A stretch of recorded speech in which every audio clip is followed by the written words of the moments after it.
Bueno, muy buenos días para todos y a todas. La verdad que, bueno, es un gusto y un honor estar acompañando a Eduardo Altaus. La verdad que es un compromiso, porque siempre estábamos del otro lado del mostrador, ahora estamos de este lado, en calidad de presentador. Y realmente digo que es un honor porque con Eduardo nos conocemos hace mucho tiempo. Es un histórico militante del campo nacional y popular, oriundo de Reconquista. Y a Eduardo lo conocí cuando yo era joven, tenía el pelo largo y no tenía panza. Chiquito nunca fui, siempre fui grande. Bueno, ahí lo conocí a Eduardo cuando era estudiante de historia. Y Eduardo estaba junto con un colectivo de compañeros y compañeras dando la lucha del CTA con el Frenapo. Me acuerdo en esos años durísimos que quedó en el consciente de muchos que hoy tenemos 40 y pico años de esa Argentina que no queremos volver a transitar y volver nunca más. De ahí lo conozco a Eduardo, ha pasado mucho tiempo y realmente Eduardo es un intelectual orgánico, como decía Gramsci, un imprescindible, un militante de la historia y la economía. Yo soy profesor de historia, pero eso no quita que, sinceramente, Eduardo tiene un manejo de la historia y de la economía tal vez mucho más profundo que yo, que en teoría soy un especialista de la historia, como docente secundario me preparé. Y también muy generoso con su conocimiento, con su aporte. 37 años de docencia, director de la Escuela Industrial de Reconquista, hoy 461. Hizo distintas actividades de su militancia, cooperativa, impulsando, trabajando en la gestión cooperativa, estuvo vinculado a cursos de tecnología, cultura y sociedad, tecnología como estrategia que articula arte y ciencia, ensayos colectivos, la transformación de la educación técnica, la sociedad y el mercado, coordinador y formador de la Escuela Móvil CTA Regional Norte Santa Fe, colectivo de formadores sindicales de CETERA, taller de formación político sindical pedagógico, fue secretario de Educación Técnica de ANSAFE Provincial, coordinador de la Semana de la Conciencia Ambiental, tutor del programa CETERA Infot para directivos de escuela, responsable de Educación Cooperativa del Credicop, formación de dirigentes cooperativistas, historia y compromiso en el cooperativismo, comunicador social, programas radiales y columnista en medios locales, realizador de videos documentales sobre historia y movimientos sociales, destacándose Rock con Historia, El Silencio de la Historia y Noticias del Foro Social Mundial. Eduardo Altaus, docente, técnico, especialista también en historia, en economía, y la verdad que es un placer que te podamos escuchar y podamos compartir, así que pido un fuerte aplauso para este querido compañero.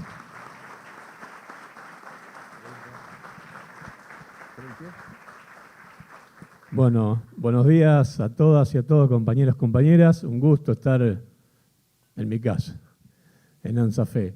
Gracias a José Tetoni por la invitación y en nombre de él a toda la CTA de la provincia de Santa Fe, a todas sus organizaciones de base, sindicatos, asociaciones barriales, cooperativas.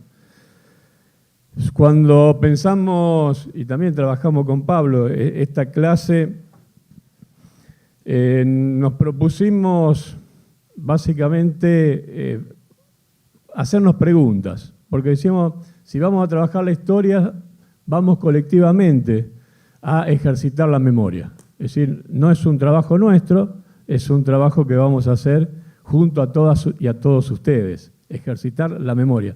Tan necesario, apropiarnos de algunas herramientas que también la historia nos permitió construir para ir analizando distintos momentos que hemos vivido en nuestro país, en un contexto que queríamos ya comenzar desde el comienzo a señalar.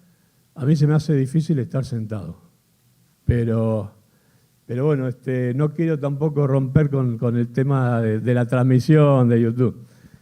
Siempre yo generalmente en clase me iba y me sentaba con los estudiantes, con los que participaban de la clase. Esta vez no lo puedo hacer.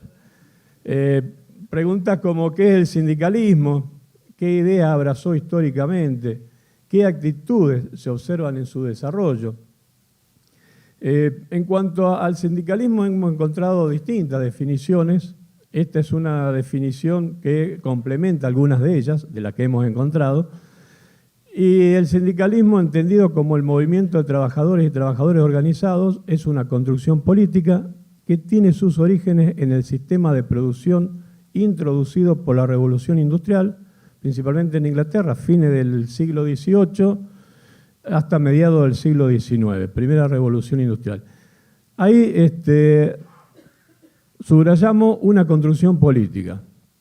Entonces, a veces cuando alguno dice construcción política o política, voy a utilizar una definición de nuestro amigo compañero José María Tesa, que cuando viajamos a un curso con Javier Galucio a Mar de Ajó, nos estábamos acordando, José María nos decía que la política es la capacidad que tienen las organizaciones de construir poder transformador de la realidad. Un poco de lo que hoy decía José al comienzo. Debemos construir como parte de ese pueblo poder transformador de la realidad. Y en ese contexto de la revolución industrial, para tener una idea, la revolución industrial se produce en Inglaterra con un gran cambio en el sistema de producción, transformación de los medios de producción, de los modos de producción, de las relaciones sociales, en particular de toda la estructura socioeconómica, cultural, política, dando lugar a una nueva sociedad que se va a imponer como la nueva civilización.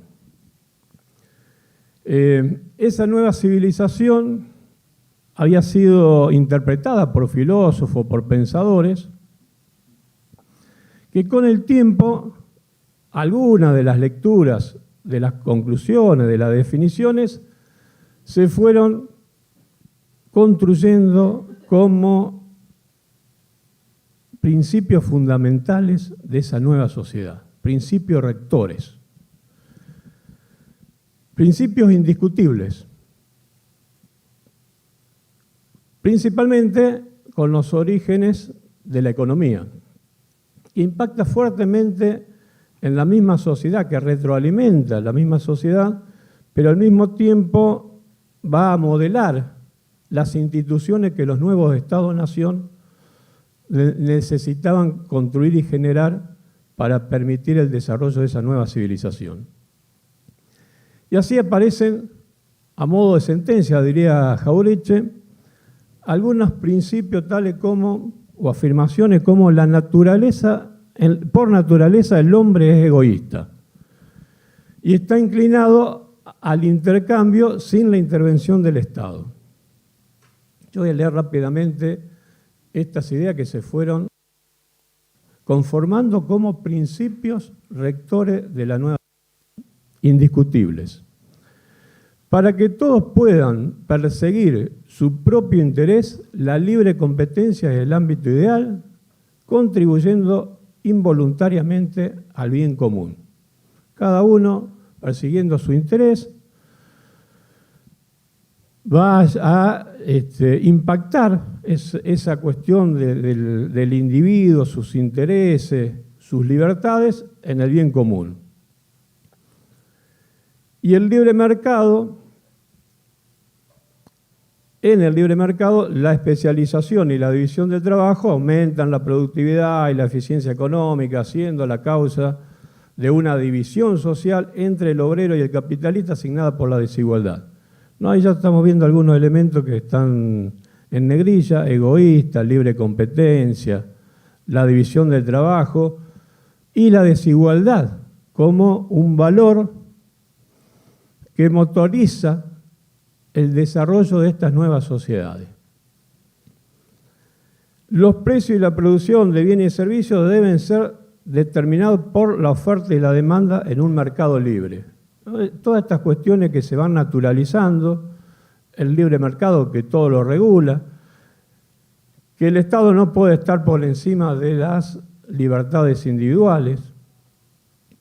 Digo, van moldeando no solamente las instituciones que nacen con los nuevos Estados-nación, sino que vamos siendo permeables como sujetos a esas ideas que se vuelven incuestionables.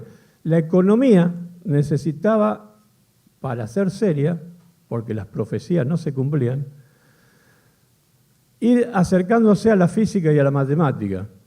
Necesitaban valores, principios y leyes indiscutibles.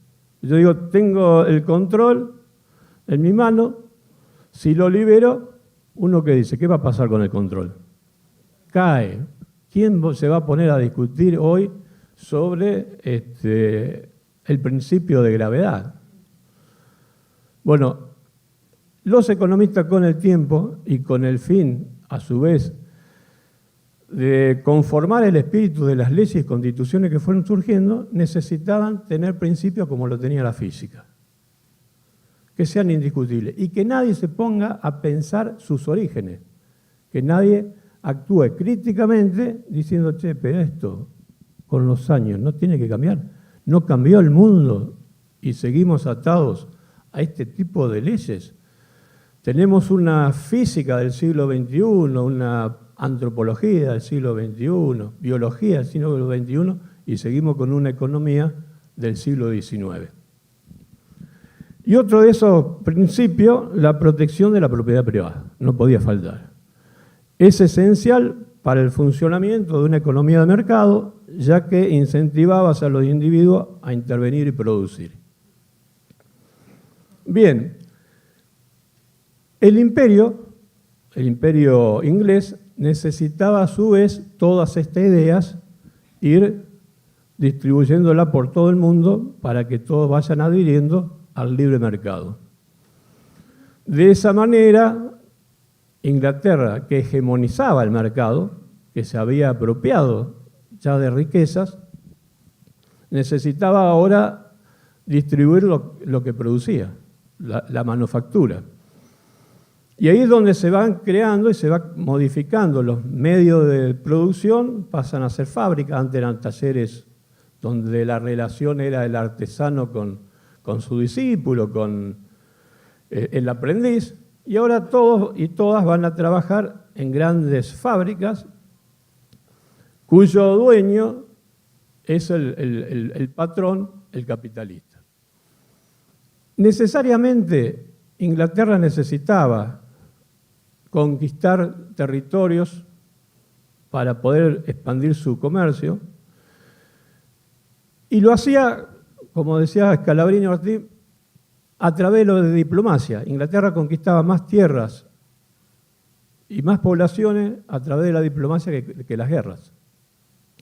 Si uno viaja ahora imaginariamente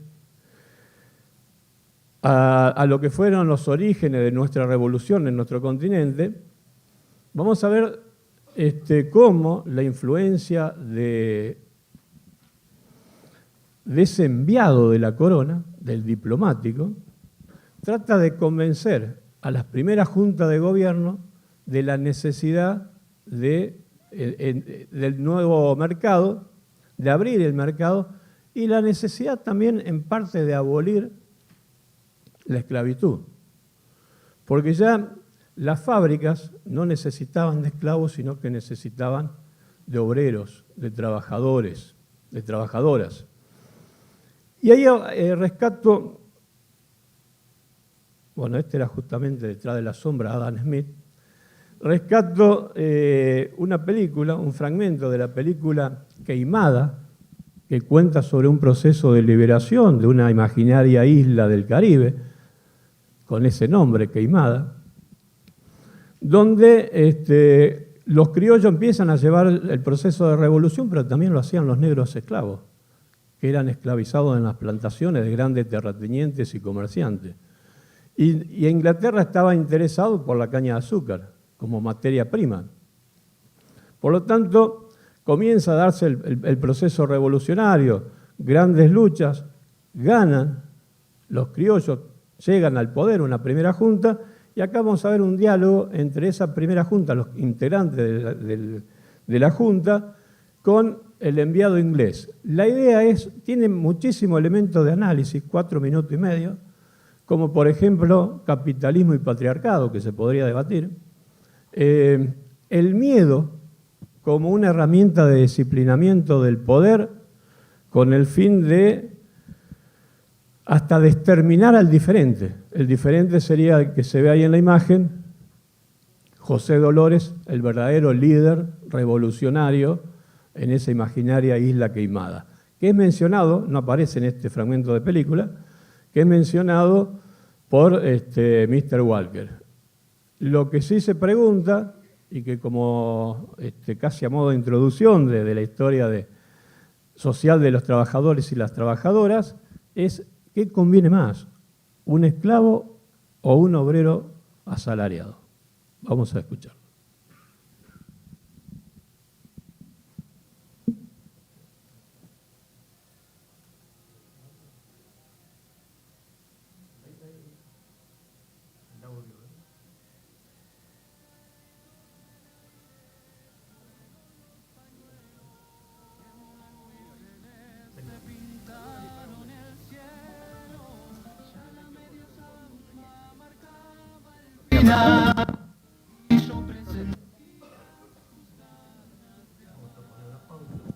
Hola, hola.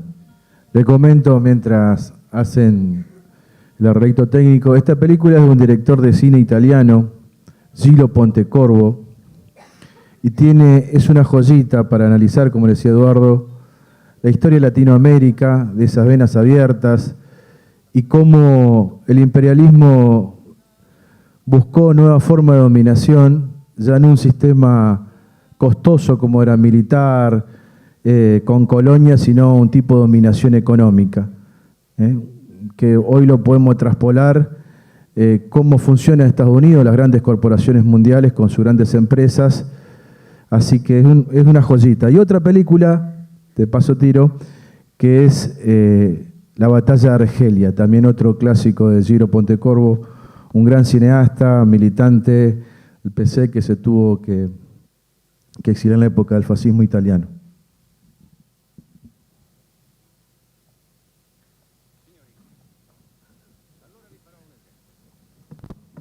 Un esempio forse un po' sconveniente, ma secondo me abbastanza preciso. Che cosa preferite? O meglio, che cosa credete che vi convenga di più? Vostra moglie o una di queste ragazze? No, non fraintendetemi, parlo soltanto da un punto di vista economico, cioè di costo del prodotto, diciamo di resa del prodotto che in questo caso è l'amore. Amore fisico, naturalmente. I sentimenti non fanno parte dell'economia. Già. Ebbene, a una moglie bisogna dare una casa, cibo, vestiti, medicine quando si ammala, eccetera, eccetera. Tenerla tutta la vita. Diventa vecchia e quindi produttiva. E se uno riesce a sopravviverle, ci sono le spese del... No, ridete, signori, non è uno scherzo, è proprio così. Invece... I costi diminuiscono. Non si è alloggiarla, curarla, vestirla, nutrirla, tanto meno vestirla. Una prostituta si prende solo quando se ne ha voglia e si paga solo per quella volta. Si paga per quello che fa, a ore. E allora, signori, chi è più conveniente? Uno schiavo o un operaio salariato? Che cosa vi conviene di più? La dominazione portoghese con le sue leggi e il suo monopolio commerciale oppure l'indipendenza, con un governo e un esercito vostro, una vostra amministrazione e la libertà di commerciare con chiunque, obbedendo soltanto alle regole e ai prezzi del mercato internazionale? Non è soltanto la libertà di commercio, signor William. Io credo che per molti di noi esistano dei motivi ideali che sono anche più importanti. Noi siamo ormai una nazione, una piccola nazione, che si è formata con fatica, con difficoltà, durante più di 3 secoli.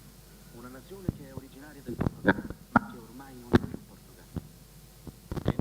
Non vuole più essere una colonia portoghese. È vero, tutto giusto, caro Teddy. Sui nostri ideali siamo tutti d'accordo. Ma è l'argomento delle puttane che non mi convince ancora, signor William. Perché manca un'ipotesi. Se il negro nel momento in cui smette di essere schiavo, invece di diventare l'operaio, vuole fare il padrone? È esattamente quello che accadrà se continuiamo a discutere. 4 mesi fa José Dolores era sulla Sierra Trinidad con poche decine di uomini. Poi sulla Sierra Madre i suoi uomini erano già centinaia. Adesso sono migliaia, non hanno più bisogno di difendersi, ma attaccano e dilagano in pianura. Questa è la situazione. Se non intervenite subito, se non cercate di inserirvi in questa rivolta e non riuscite a controllarla, sarete spazzati via. I vostri ex schiavi, invece di diventare i vostri operai, non diventeranno i vostri padroni, signor Prada, ma i vostri carnefici. Il mio interesse in tutta questa storia, chi sono io? Un ufficiale di Sua Maestà britannica. Un agente inglese, se preferite. E l'Inghilterra vuole quello che volete voi, la libertà di commercio. E quindi la fine della dominazione portoghese e spagnola nell'America Latina. Ma quello che l'Inghilterra non vuole, che certamente neanche voi volete, sono le rivoluzioni spinte alle estreme conseguenze. Le avventure dei Toussaint Louverture o dei José Dolores vanno bene per cominciare, per rompere una situazione, ma poi diventano pericolose, come ad Haiti. Signori, come vedete, mi sembra che i nostri interessi coincidano, almeno per il momento. E coincidono anche con il progresso, con la civiltà. Per chi ci crede è molto importante. E voi ci credete, signor William? Sì, signor Prada.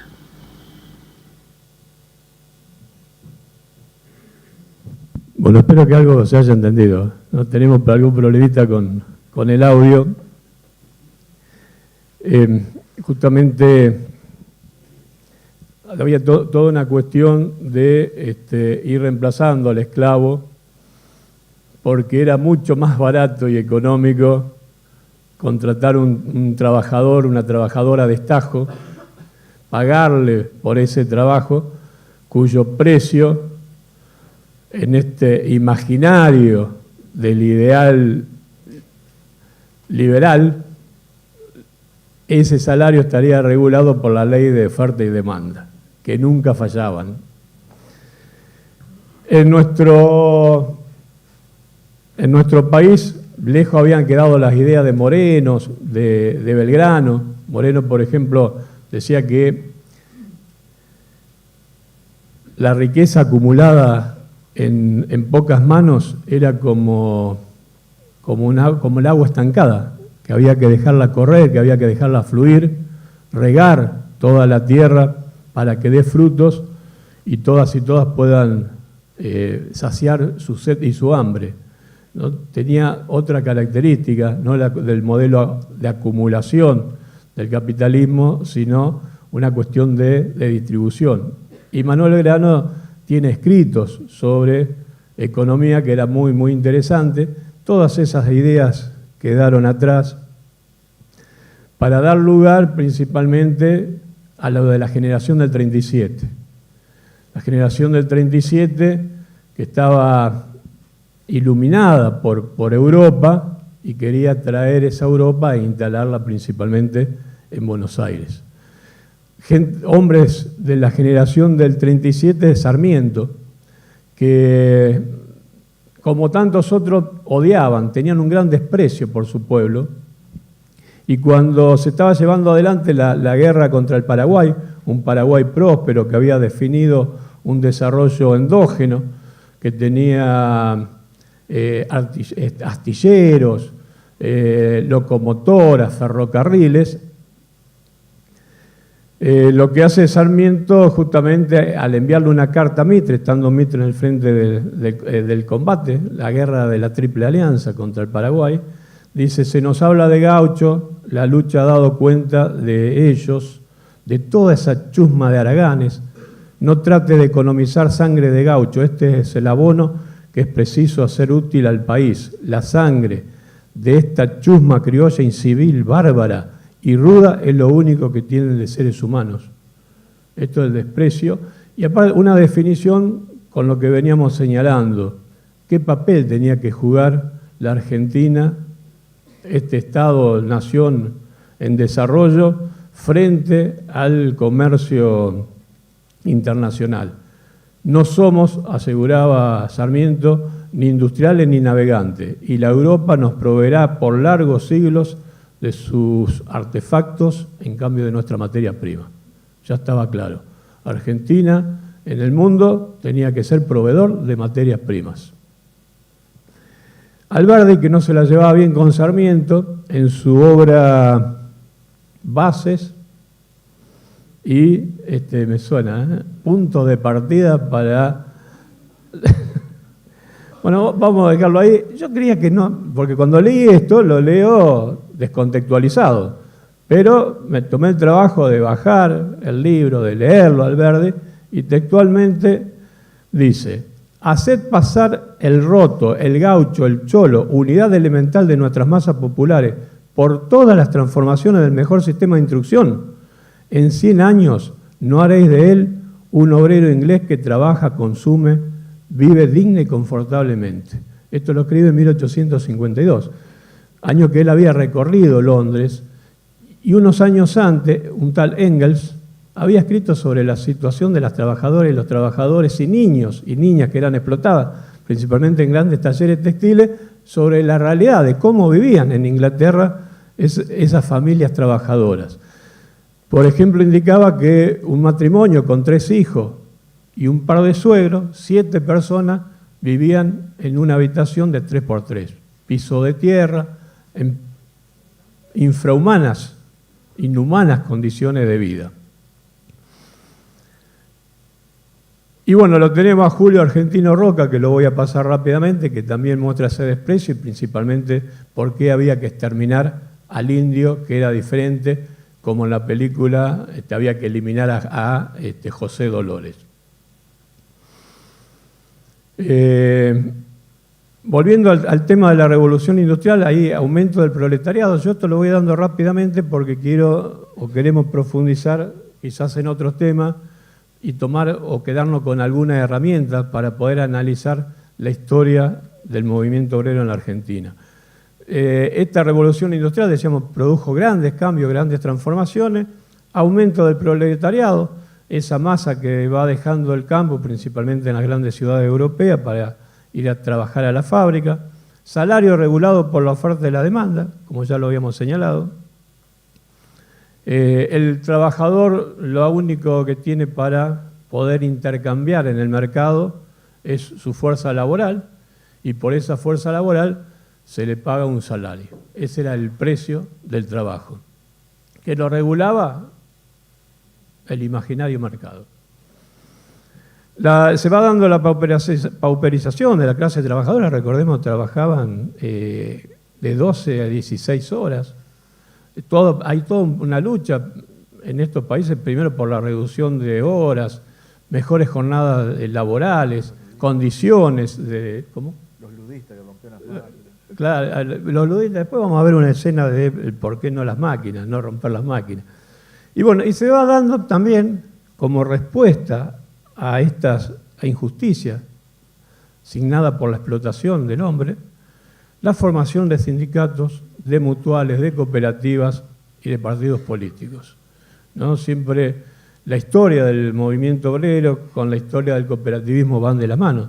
La historia del cooperativismo se da también en un pueblo muy cercano a Manchester, donde vivían muchas trabajadoras y trabajadores, y es un grupo de 28 trabajadoras y trabajadores, una trabajadora que es la que realmente impulsa, que está negada en la historia, que es Anna Twisdell, que es junto a su marido que impulsan esta cooperativa de consumo, una forma de poder proteger el salario, no de hacerlo rendir el salario, porque compraban en cantidad y de esa manera conseguían un menor precio y podrían compartir entre trabajadoras y trabajadores un producto de buena calidad, buen peso, que era lo que la caracterizaba, el peso justo y el precio justo. Rápidamente, una clasificación de los sindicatos que se dan en 4 grandes grupos. Nosotros vamos a ver esta característica de los sindicatos en las primeras décadas del siglo XIX, del siglo pasado, un sindicalismo revolucionario de inspiración anarcosindicalista. La idea era suplantar el Estado por una confederación de sindicatos, ¿no? Algunas características de estas 4 vertientes corrientes del sindicalismo. Rechazar los partidos políticos, desarrollar como método de lucha la huelga hasta la implementación del socialismo. ¿No? Estos son los puntos que caracterizaban al anarcosindicalismo. El sindicalismo revolucionario de inspiración marxista, que aparece en nuestro país con algo de fuerza y acompañando a algunos partidos, y sindicatos, tenían como objetivo conquistar el poder mediante la lucha de clases, instaurar la dictadura del proletariado, eliminar la burguesía, suprimir el sistema capitalista, instalar también finalmente el socialismo. Otra corriente del sindicalismo, que lo vamos a ir viendo en distintas etapas, es un sindicalismo reformista que admite la lucha de clase, reformar la sociedad en forma evolutiva, construir el socialismo a partir de la democracia participativa. Y por último, un sindicalismo reformista que no adhiere a la lucha de clase, que lo que propicia es la colaboración entre las clases y no impulsa cambios notables en la sociedad. Digo, como para en los próximos desarrollos de la historia ir encontrando alguna de estas características, identificar por dónde andaba el sindicalismo y también las grandes discusiones que tenían internas, porque, por ejemplo, el anarcosindicalismo no pensaba en esta cuestión de los partidos políticos. Había que, de raíz, transformar la sociedad. Sin embargo, sindicalismo que tiene su origen en el socialismo, en el comunismo, sí tienen una fuerte vinculación con los partidos políticos. Y acá viene una cuestión que queremos dejar planteada y ver cómo estamos con los tiempos para poder observar en algunas otras fragmentos de películas que hemos traído. El sindicalismo puede expresarse en 2 actitudes: el enfrentamiento y la negociación. Como desafío, autores, historiadores, sociólogos, dice, solo la síntesis de ambas permitirá superar su crisis de identidad y fragmentación. No estamos hablando de los tiempos actuales, estamos hablando de comienzo del siglo XIX. ¿Cómo se va dando? Y nosotros también en cada uno de nuestros conflictos podemos vivir cómo se va dando estas 2 actitudes, la del enfrentamiento a la negociación. ¿Cuándo es tiempo para el enfrentamiento? ¿Cuándo es tiempo para la negociación? ¿Y en qué términos y cómo buscamos esa negociación? ¿Qué es construcción de poder? Ahora lo que viene, así no hablo tanto, y van a tener que prestar atención. Los que están durmiendo, por favor, se despiertan. No me ronquen, faltó decir eso, no tomen mate, no esto, y no me ronquen en el auditorio. Vamos a ver ahora un documental que está contado a modo de un informativo, como un informativo presentador de noticias, la voz de una mujer, la voz de un hombre, que en 10 minutos nos recorren 40 años de historia argentina, de 1900 a 1940. Ya con esto podría terminar y darle el lugar a Jorge, pero no. ¿Por qué? Este es el ejercicio de memoria. Ustedes tienen un papelito, tienen virome, y a medida que van viendo en estos 10 minutos, y le vamos a dar 5 minutos más para que Pablo me ayude a recoger los papelitos, preguntamos nosotros. Preguntamos nosotros, no usted a nosotros. Lo que van a tener que ver en estos 10 minutos, prestar atención, es desde qué mirada se cuenta la historia. ¿No? Porque hoy decíamos, cuando hablamos de Adam Smith, de estos principios y leyes que se van imponiendo, hay una mirada, que es la mirada de la clase dominante. Bueno, veamos a lo largo de estos 10 minutos quién cuenta la historia. Es como adivinar ¿Quién cuenta la historia? Reflexionar sobre lo que vamos a ver. Y el otro punto es preguntarnos qué historia, desde el movimiento obrero, el movimiento cooperativista, desde las asociaciones barriales, qué historias, y esto por eso ejercitar colectivamente la memoria, qué historias no están contadas, qué historias tendrían que ser contadas. Bueno, vamos a tratar de que se escuche también. Siempre uno lo subtitula por problema a veces de audio. La Argentina sería el granero del mundo. En los primeros tramos del siglo XX, la producción de trigo habría de quintuplicarse.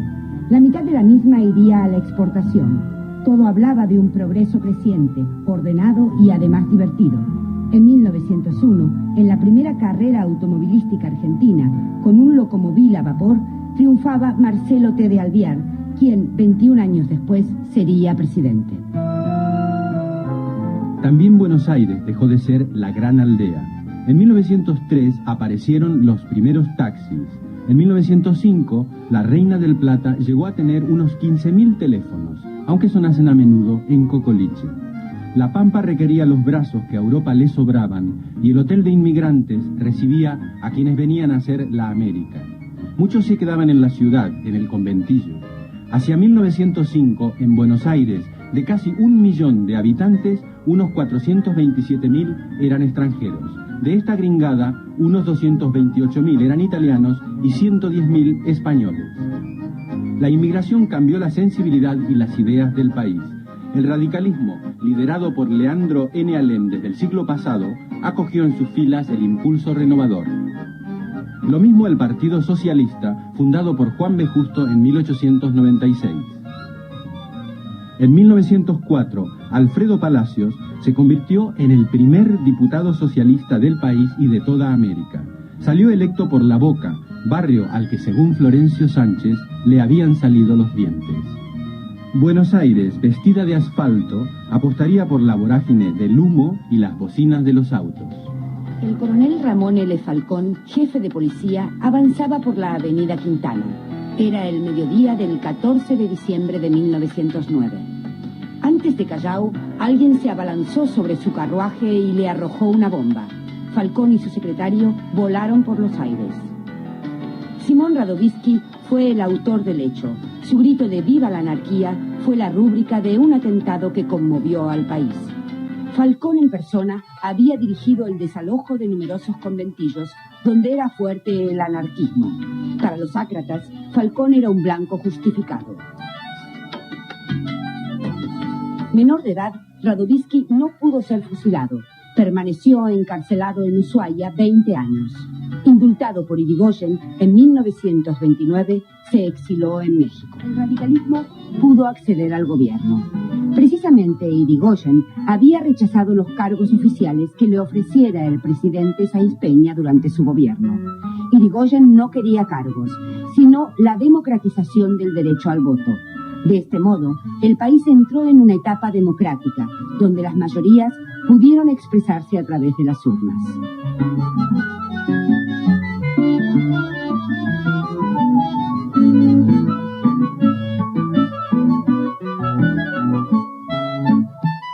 Irigoyen contó desde un primer momento con un fuerte apoyo popular. Los inmigrantes vieron en él la contrapartida de una Argentina patricia que los había valorado como mano de obra, pero no como ciudadanos. Sin embargo, Irigoyen no dejó de ser un caudillo recatado, de escasas apariciones en público y parco en palabras. El primer gobierno radical estuvo signado por una coyuntura particular, la Primera Guerra Mundial. La Argentina se beneficiaba del comercio con los países europeos involucrados en la guerra. Les vendía carne y trigo y hasta les concedía créditos para financiar sus compras. El país ocupaba entonces el 6º puesto en el ranking mundial. En aras de mantener esta situación, Irigoyen reafirmó una política exterior de neutralidad benévola, pese a las presiones provenientes de su propio partido y de Estados Unidos, interesado en que la Argentina declarase la guerra a Alemania y sus aliados.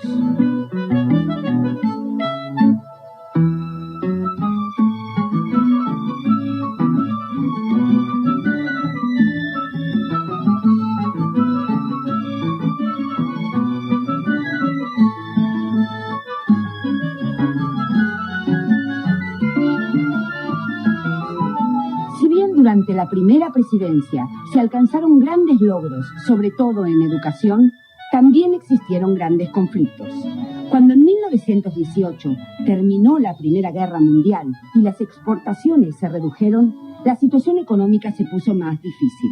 El gobierno debió hacer frente a reclamos sociales, a los cuales no atinó a dar respuesta. En 1918, en Córdoba, los estudiantes universitarios iniciaron una serie de huelgas y movilizaciones que se extendió a otras ciudades e incluso hizo vibrar a toda América Latina. Tras sostener diversos enfrentamientos con la policía, los estudiantes lograron que el gobierno de Irigoyen aceptara sus reclamos. Renovación de las cátedras por concurso, derecho de agremiación, participación estudiantil en el gobierno universitario, autonomía de las altas casas de estudio y que los planes de enseñanza de la universidad respondiesen a las necesidades del país.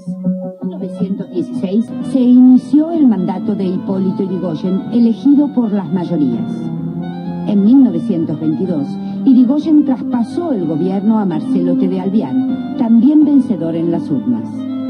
En 1928, el voto volvió a favorecer a Yrigoyen y Alvear le cedió el gobierno.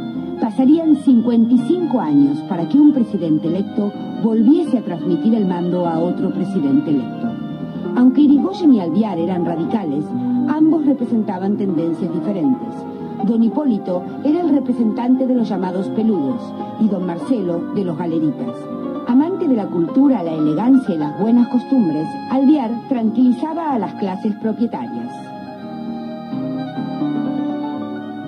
Para mayor tranquilidad, su esposa, doña Regina Pacini, había sido cantante de ópera, y el bel canto tranquilizaba a quienes contemplaban los dramas desde el palco.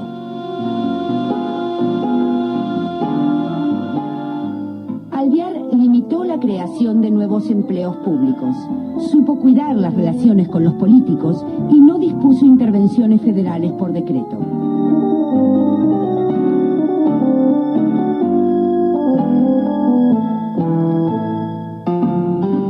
Alvear se sentía cómodo. La inflación era cero, el salario industrial básico se había más que duplicado y las relaciones entre el peso y el dólar eran apacibles.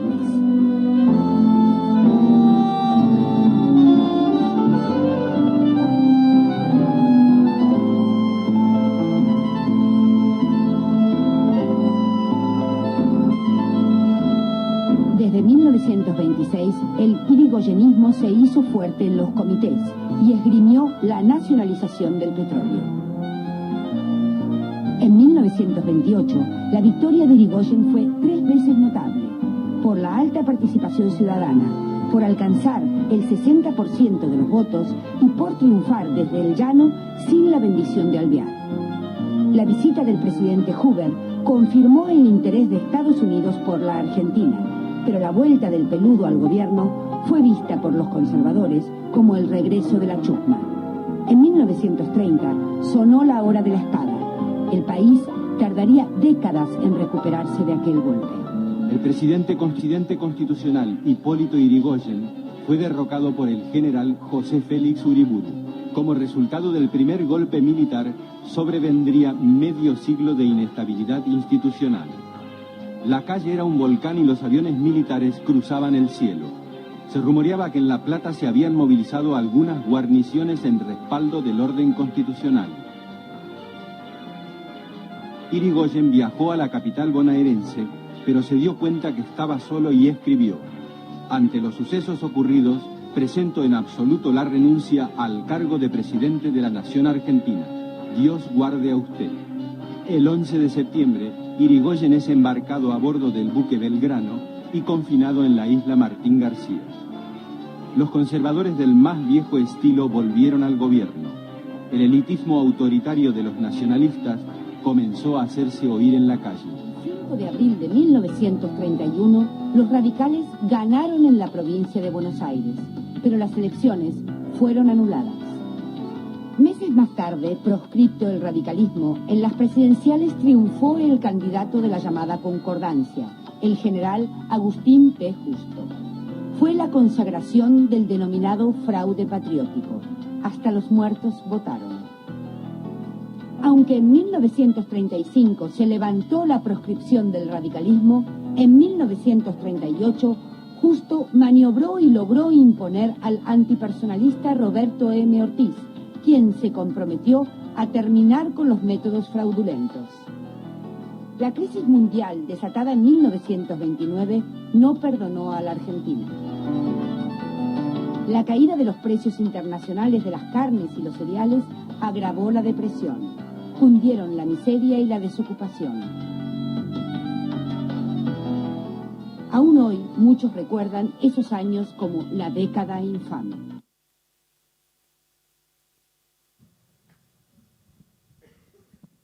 Bueno, ¿alguien pudo escribir algo? Acá Palito de Bona. Yo mientras tanto le comento, ¿no? La idea era desde qué mirada se relatan los hechos, qué historias han quedado ocultas. Me están pasando una notita que apure, con todo el material que traje. Bueno, como la revolución industrial, la tiranía del reloj, ¿eh? Disciplinar los cuerpos dóciles. Bueno, acá dice que tiene que ver con un relato de una historia oficial, contada desde un enfoque de clase del poder económico. Bien, es así, ¿no? Para tener una idea, esto es una edición especial de un material que se llama el video, que se llama Enciclopedia Visual del Siglo, y fue publicada por Clarín en 1998. No podíamos esperar otra cosa. Donde justamente todo lo que tiene que ver con los movimientos sociales, con los conflictos, son anulados en esta historia. Por eso Rodolfo Walsh decía siempre que la clase dominante procura siempre de que los trabajadores, las trabajadoras no tengamos historia, que el pueblo no tenga historia. Por eso cada lucha tiene que comenzar de cero una vez más. Y de ahí, bueno, la necesidad esta de ejercitar colectivamente la memoria. En estos videos la única conflictividad que se muestra es el caso de los estudiantes en la universidad en 1918. Indica solamente que deja pasar que hubo conflicto en la época del radicalismo con el irigoyenismo, pero no profundiza el tema. Muy al pasar que existieron conflictos que no supo darle solución. Y una imagen y un texto muy claro, ¿no? La muerte del coronel Falcón, nombre que después la Policía Federal, la Escuela de Policía Federal, llevaría su nombre. Fue un gran represor. El 1 de mayo, como todos los 1 de mayo en todo el mundo, había concentraciones de trabajadoras y trabajadores, recordando a los mártires de Chicago, y en 1909 fue altamente reprimida esa manifestación, con muerte de obreros, heridos, presos. Muchos de esos trabajadores y trabajadoras y dirigentes fueron después expulsados del país, porque ya regía, como vamos a ver rápidamente, la ley de residencia. Pero fíjense que era un dirigente, joven dirigente anarquista, vinculado con la clase trabajadora, del sindicato y de la Fora, que termina ajusticiando a Falcón, va preso, y este video relaciona siempre la violencia, la muerte, con los jóvenes, con las organizaciones sociales, con organizaciones principalmente de las trabajadoras y los trabajadores. ¿No? Es toda una construcción de sentido, toda una construcción de sentido. Los trabajadores y las trabajadoras, sus organizaciones, están vinculados a la violencia, al conflicto. Bien, y esta línea justamente, bueno, acá tenemos algunas preguntitas, reflexiones. Dice, bueno, es una mirada de hechos políticos. Dice, ¿dónde está el pueblo? Es oficial, lo extranjerizante, porteña y unitaria, no aparece un relato de historias provinciales, una mirada clasista de la clase dominante, nos está contada la historia desde los sectores pobres, de los movimientos sociales.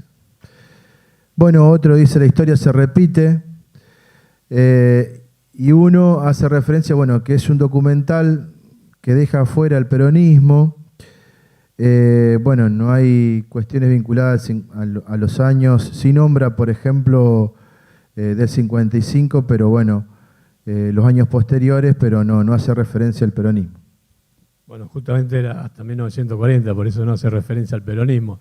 También, para otra oportunidad, vamos a mostrar cómo Clarín nos cuenta la historia del peronismo, que es muy interesante, ¿no? Es muy interesante poder justamente ir desandando todas estas construcciones de sentido, que forma parte de la construcción de un poder dominante, que instala hasta en las mismas clases trabajadoras algunas ideas de las cuales nosotros históricamente hemos confrontado. Por eso a veces nos preguntamos por qué se vota contra los intereses propios de los trabajadores y las trabajadoras. Rápidamente, porque me están apurando con la mirada, José. Me están presionando. No, voy rápidamente.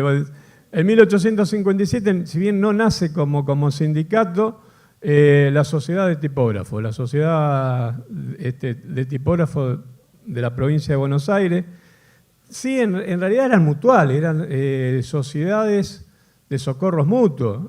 Primero, que toman en realidad los trabajadores y toman aquellos pequeños artesanos con sus discípulos esta característica de asociarse para poder de alguna manera económicamente asistir a algún socio por enfermedad, poder pagar un servicio de sepelio a alguien que había fallecido por la desprotección total que vivían en aquellos años.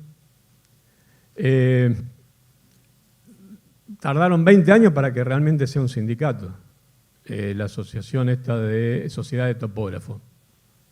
En 1878 justamente se da la primera huelga, motivo rebaja de salario en empresas periodísticas.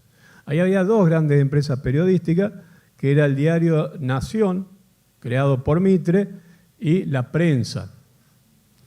En 1891 nace la Fora, ya es la primera federación obrera de la República Argentina, fines del siglo XVIII, principalmente por esa tendencia anarquista, liderada por los anarquistas. En 1894, sindicatos católicos, Círculo Obrero, que también tienen más un perfil mutualista, de asociación de socorros mutuos, de acompañar a familias de los obreros. Y ya a comienzo del siglo XX vamos a observar una fusión entre los sindicatos y las ramas de sindicatos que venían de los socialistas y anarquistas para formar la Federación Obrera Argentina. En 1902, frente a la conflictividad, gobierno de Julio Argentino Roca, la ley número 4144 de residencia, por la cual permitía expulsar del país a los dirigentes, trabajadores y trabajadoras que habitan los llamados conventillos, como mostraba un poco el video, y que también hay un germen para la organización. ¿Dónde se encontraban las trabajadoras y las trabajadoras después de haber trabajado tantas horas y ser explotados en las industrias? En el mismo lugar de residencia, que era justamente y que fue fuertemente en distintos momentos reprimido por la policía a cargo del coronel Falcón. En el 1903 nace la Unión General de Trabajadores, socialista, sindicalista, revolucionario, que era una rama que se había alejado del mismo socialismo. El socialismo buscaba, o los dirigentes sindicales socialistas buscaban ser un brazo del Partido Socialista. En realidad no querían. Los sindicalistas, por eso, de anarquistas tomaban distancias, porque no querían saber nada con los partidos políticos. Es decir, divisiones dentro de la clase trabajadora son históricas. Ahí en 1904 también aparece el informe que no está dado acá, el informe Vialé-Macé, que es muy interesante hasta leerlo porque muestra cómo vivía la clase trabajadora en todo el país. Lo encarga Roca, pero después a ese informe, por los resultados, justamente era una crítica muy dura a los gobiernos conservadores que durante 40 años protagonizaron la vida política de nuestro país, que era el Partido Autonomista Nacional. 40 años, ¿no? Desde Avellaneda, Nicolás Avellaneda, que iba a pagar la deuda con la sed y el hambre del pueblo, hasta el surgimiento del radicalismo. No, apunta nada más, metiendo la cuchara, que el informe de Vialé-Macé deja en claro ese modelo agroexportador que reivindica Milei, deja en claro el informe de Vialé-Macé que ese modelo el modelo agroexportador no era para los trabajadores. Demuestra, visibiliza las condiciones paupérrimas. Bueno, ahí nos quieren llevar en la actualidad. Y también informe a fines del siglo XVIII, siglo XIX, en un diario de las mujeres, que se llamaba La Voz de la Mujer, un diario que estaba dirigido por una dirigente anarquista, trabajadora textil, que vino de Alemania, Virginia Volten. En La Voz de la Mujer tenía como eslogan ni Dios, ni patrón, ni marido. Se editan 9 periódicos, 9 ejemplares, más decía salimos cuando podemos, el diario que salía cuando se podía, y ahí cuenta cómo vivían y cómo eran explotadas las mujeres. Por ejemplo, el mismo trabajo realizado por hombres, las mujeres percibían el 50%, y niñas y niños el 30% de lo que percibía, la tercera parte de lo que percibía el trabajador hombre. Bueno, en 1909 se da una gran movilización y concentración, 1 de mayo, una huelga general declarada por la Unión General del Trabajo. 1919 se da la Semana Trágica, ¿no? Plena época, porque los primeros años de Irigoyen hay un profundo diálogo con los sindicatos, principalmente aquellos que tenían que ver con la industria fabril. En Buenos Aires se habían instalado muchísimas industrias, como en las grandes ciudades del país. Argentina primero exportaba lana, pero después fue aumentando la cantidad de materia prima, cereales, carne vacuna, cueros. Y con el tiempo, bueno, veíamos la Primera Guerra Mundial, problemas económicos de 1890, que empezó a mirar más hacia el interior y tratar de generar industria para el mercado interno. Entonces ya se da un proceso leve de sustitución de importaciones. Pero a su vez también se da la presencia de grupos económicos que se vienen a instalar, principalmente en los frigoríficos. En 1820 la guerra de la carne entre frigoríficos ingleses y estadounidenses. En ese contexto ya la clase trabajadora sindicalizada tenía mayor protagonismo, principalmente por los anarcosindicalistas, socialistas y mucho en menor escala los comunistas, en cuanto a participación sindical. Y acá nosotros vamos rápidamente porque ahí quedamos en 1919, salteamos en 1922, cuando se forma la Unión Sindical Argentina, para después finalmente en 1930 aparece ya la CGT. Hay otros hechos que no se cuentan, como no se contaron en el video, o por ejemplo no están indicados acá, que tiene que ver justamente con el gobierno de Hipólito Yrigoyen, que si bien hay un mayor diálogo con la clase trabajadora, pero desde las ciudades, no así a medida que nos vamos retirando del centro y nos vamos, por ejemplo, al sur de la Argentina y al norte, en la provincia de Santa Fe, donde se dan 2 hechos violentos, reprimidos fuertemente, que es el caso que narra muy bien Osvaldo Bayer, también de nuestro santafesino, nacido cerca de Esperanza, que es la Patagonia Rebelde, Gastón Gori, La Forestal, de la cual se han hecho otros santafesinos, nacidos también en Esperanza. Camisini me está haciendo señas. Bueno, digo, hay estas historias que merecen ser contadas y que la clase trabajadora, a través de expresiones artísticas, culturales, ha podido reflejarla a través del cine, la película La Patagonia Rebelde y Quebracho. Yo traje para compartir, pero solamente voy a pasar unos minutitos para viajar en imaginariamente aquellos años, y cerramos para ver justamente cómo se vivía y las características de la clase trabajadora y sus sindicatos, cómo pensaban en esas transformaciones y la necesidad, y principalmente en la forestal, en nuestro norte santafesino. Digo, la forestal, yo creo que para hacerlo más rápido voy a ir directamente a tomar un fragmento de la forestal, ¿no? Porque fíjense que, digo, en el caso de la forestal es un estado dentro de un estado. La forestal se conforma como un estado. La provincia de Santa Fe debe pagar sus deudas desde el nacimiento del Banco Provincia de Santa Fe, una gran deuda con la Casa Murrieta, que era una casa inglesa. Esa casa termina presionando para que la deuda se salde y lo hacen entregándole a esta empresa más de 2 millones de hectáreas. Norte de Santa Fe, Chaco y parte de Santiago del Estero. La gran explotación del Quebracho para durmientes del ferrocarril que dominaba por aquellos años los ingleses.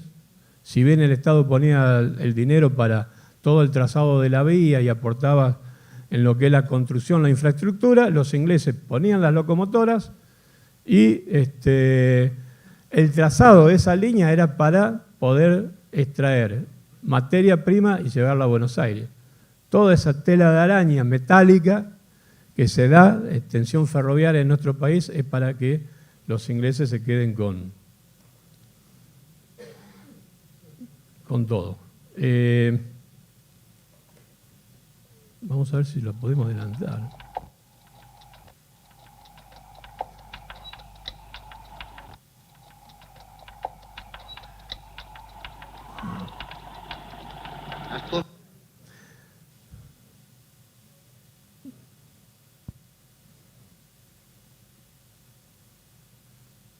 Vamos a los momentos. En el 2021 se cumplieron 100 años de las grandes luchas sindicales en el norte de Santa Fe. Se hizo todo un trabajo, principalmente de los pueblos forestales, para ejercitar colectiva la memoria. Duró todo el año ese gran esfuerzo.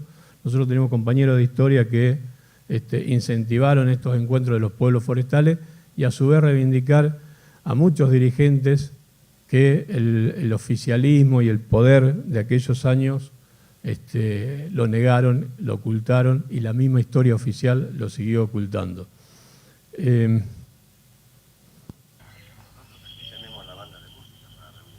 No podemos seguir con la banda de música para poder reunirnos. Esto es una escena de la película Quebracho, cómo se reunían los trabajadores. Más fuerza. Aquí nadie se dio cuenta que estoy igual. Porque este es otro país. Tendrá que dejar de ser.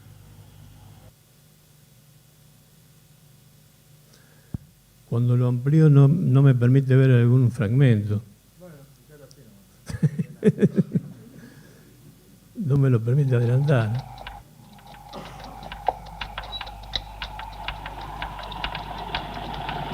No, pero bueno, pero es justamente de la Patagonia Rebelde esa escena.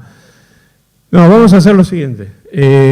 Vamos a levantar el video en la plataforma. Yo le voy a pasar a Mario para que podamos también trabajarlo y quizás pueda hacer dentro de la evaluación del módulo, para que veamos. Está armado con las dos películas, dura 20 minutos.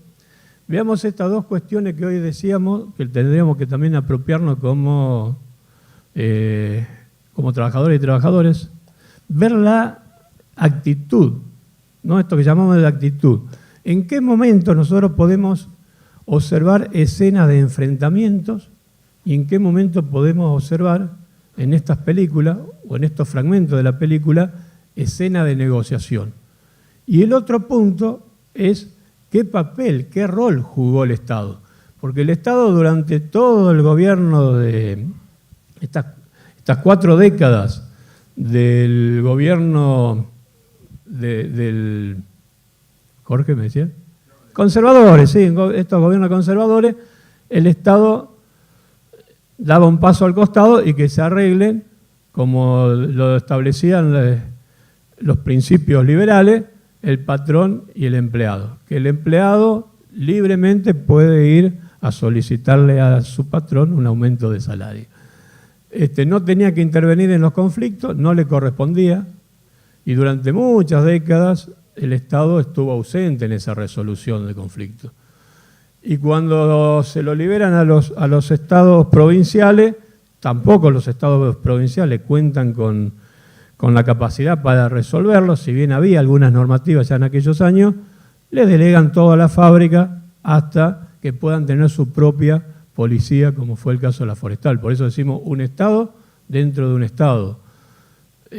Contrata matones, la forestal arma al grupo de cardenales, que es la fuerza represiva que se da en el norte santafesino, mientras en la Patagonia se fusilaron 1.500 trabajadores, en el norte de Santa Fe se persiguieron y terminaron asesinando a 400, 600 trabajadores de los quebrachales y de la industria del tanino. Bien, y para cerrar nomás, bueno, esto que remarcaba Eduardo, y también reflexionar el rol del Estado, y muchas veces cuando estos militantes de la falsa historia, cuando nos tratan de falsear la historia, de reivindicar esta época como una época dorada, la Argentina que tenemos que ir, nosotros como trabajadores sabemos que hacia Argentina no queremos ir. Es Argentina donde el Estado... Pues yo te dice, no, el Estado no intervenía en la economía, el Estado no intervenía. Sí intervenía. Yo me pregunto, ¿quién le dio las 350 familias de Buenos Aires de la sociedad rural? ¿Quién le dio la pampa húmeda? ¿Sabe quién le dio? El Estado argentino, con Remington argentino y con el ejército. ¿El Estado interviene o no interviene? ¿Quién le dio la mano de obra? ¿Quién promovió la inmigración? El Estado argentino. ¿Quién le dio los ferrocarriles para que saquen la materia prima, la amortización del Estado, puertos, ferrocarriles? El Estado argentino. El Estado cumplió un rol, sí. Intervino en la economía. ¿Y intervino para quiénes? Para una sola clase. Para esa minoría histórica que nos quiere volver a llevar a esa época, donde los trabajadores y las trabajadoras vivamos sin protección del Estado y de leyes, en condiciones paupérrimas. Entonces, cuando el Estado interviene para el pueblo con la asignación universal, ampliando derechos o con políticas salariales dignas, ponen el grito en el cielo, la intervención del Estado. Pero cuando el Estado interviene para garantizarle sus intereses o para legitimar, por ejemplo, algunas estafas siderales, está todo bien.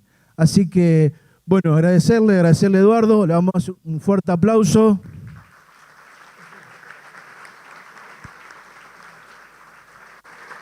Agradecer al esfuerzo militante de la compañerada, a los compañeros, por supuesto a José, a todo el equipo técnico, al querido Mario. Así que, bueno, muchas gracias.